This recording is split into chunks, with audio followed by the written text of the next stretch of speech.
প্রায় আড়াই মাস পর আজ থেকে খুলেছে খুলনা প্রকৌশল ও প্রযুক্তি বিশ্ববিদ্যালয়। তবে ক্লাস শুরু হওয়ার কথা থাকলেও তা হয়নি, ক্লাসে যোগ দেননি শিক্ষকরা। সিন্ডিকেট সভার সিদ্ধান্ত অনুযায়ী রোববার থেকে ক্লাস শুরু হওয়ার কথা ছিল।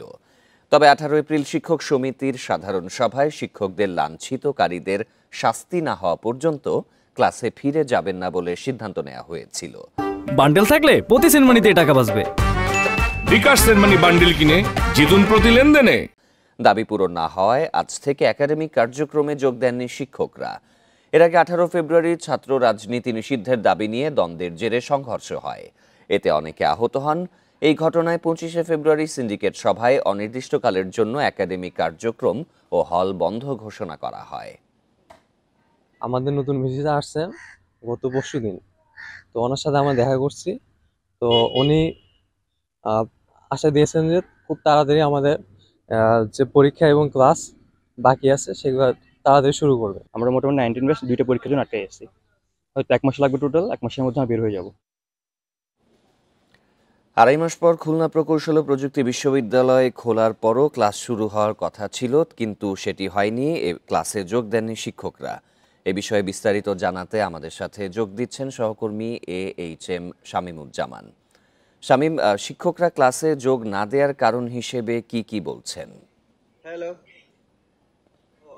আড়াই মাস ধরে অর্থাৎ গত 18 ফেব্রুয়ারি থেকে যে উত্তেজনা চলছে, অচল অবস্থার সৃষ্টি হয়েছে, সেই অবস্থাগুলো আজও রয়েছে। আড়াই মাস পর আজ কুয়েট খুলেছে। কুয়েট খোলার পরেও শিক্ষকরা একাডেমিক কার্যক্রমে যোগ দেয়নি। শিক্ষকরা বলছেন যে গত 18 এবং 19 তারিখে ঘটনার শিক্ষকদের উপর যে হামলা হয়েছিল, সেই হামলায় যারা দোষী রয়েছে তাদের শাস্তি না হওয়া পর্যন্ত তারা কার্যক্রমে অংশ নিতে। এই সূচনাটা শিক্ষকরা আগেই দিয়েছিলেন এবং সেই সূচনা অংশ করে কিন্তু আজ শিক্ষকরা একাডেমিক কার্যক্রমে অংশ নেন। গত আড়াই মাস ধরেই কিন্তু কুয়েটে একটা উত্তপ্ত অবস্থা বিরাজ করছে, অচল অবস্থা বিচার করছে। কখনো শিক্ষার্থীরা আন্দোলনের নানান কর্মসূচি দিচ্ছেন, আবার শিক্ষকরা কর্মসূচি দিচ্ছেন। শিক্ষক এর আগে কিন্তু শিক্ষার্থীদের যে দাবি ছিল, যে এক দফা দাবি কুয়েট ভিসির অপসারণের দাবিতে তারা নানান কর্মসূচি পালন করেছেন, আবরণ অনশন কর্মসূচিও তারা করেছিল। কিন্তু শিক্ষার্থীদের সেই দাবি আদায় হওয়ার পর যে সবাই একজন স্বস্তিতে ছিল, সবাই দেখছিল যে অচল অবস্থার অবসান হলে কুয়েটের স্বাভাবিক অবস্থা বিরাজ করবে।